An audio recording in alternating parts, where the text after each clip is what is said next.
Areha, berde. Pero are, matamis pa sa asukal are. Titignan natin. Yan. Kung matamis nga ito, kung matamis sa asukal. Sabi la, ito daw matamis. Pero maliit pa ito ha. Tinalaki ng gasantol yung kuwan, yung malaking santol natin, hindi yung kuwan, yung jumbo. Ayan.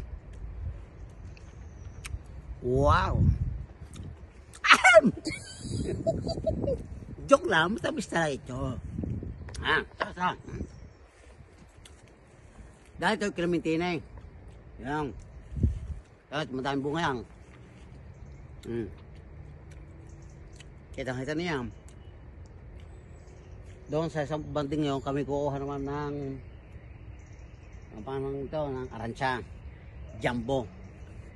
American aransya yun.